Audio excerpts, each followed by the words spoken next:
धन्यवाद सर. निश्चितच या ठिकाणी समर्थ पुस्तकाचे आयोजन केलेलं आहे. भव्य दिव्य पुस्तकाचं आयोजन.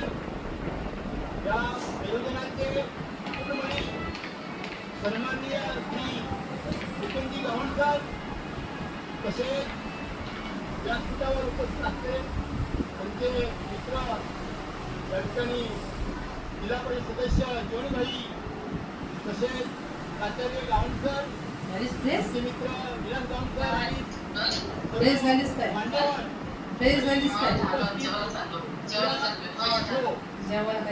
अत्यंत असं हे भव्य दिव्य पाहायला मिळतोय आणि वेगवेगळी वैशिष्ट्य पाहायला मिळतोय.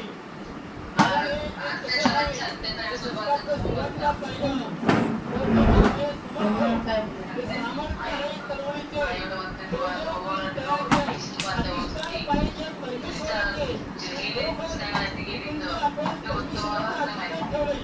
म्हणूनच या आकारावर आपल्याला हे भव्य दिव्य असं आयोजन करायला मिळाले आहे. परमेश्वराला आपला पहिला आणि दुसरा जर पाहिला तर काल जे आपण उद्घाटन केलं आणि या उद्घाटन प्रसंगी भव्य असे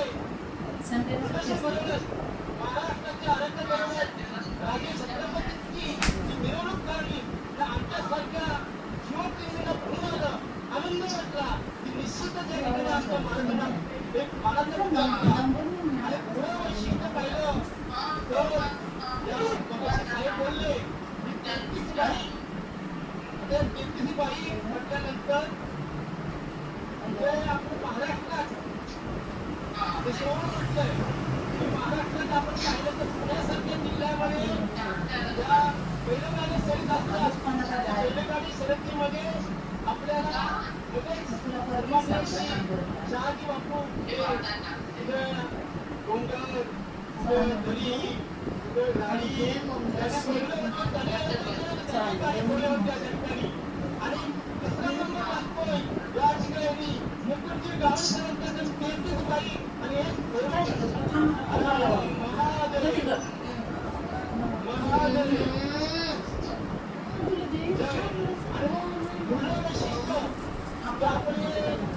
आयोजकांसाठी खूपच ठेवलं त्यामध्ये एक बक्षीस आहे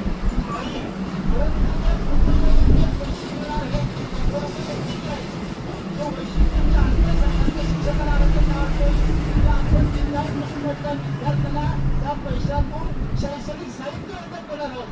हे सगळं या ठिकाणी आयोजन आहे आणि महत्वाचं म्हणजे मला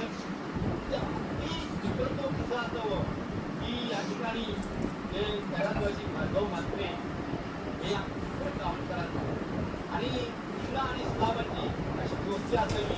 कृष्ण सुद्धा मला विसरला नाही. अनेक जर माणूस जन्माला येतो प्रत्येकाचा मृत्यू आहे. मृत्यूनंतर अशा प्रकारे कोण आठवण करतो काही दिवस आठवण 12 दिवस 13 दिवस लागते परंतु आज हे त्यासाठी भार्गव म्हात्रे यांचं जे एवढं प्रेक्षक आणि आदरणीयता आपण केली प्रेक्षक आणि आपण या लाईव्हमध्ये पाहतो यांचंही एवढं सन्मान केलं त्यांना स्मरण केलं त्याबद्दल निश्चितच अनेक वैशिष्ट्य आहेत आणि वैशिष्ट्य म्हणजे एवढं मोठं जे प्रेक्षक पाहायला मिळत नाही. सर्व तुम्हाला तुमचे सगळे नाव घेत नाही सगळ्या सहकार्यांना या ठिकाणी धन्यवाद देतो आणि मला संधी बोलण्याची दिल्याबद्दल मी तुम्हाला धन्यवाद देतो. जय महाराष्ट्र. या ठिकाणी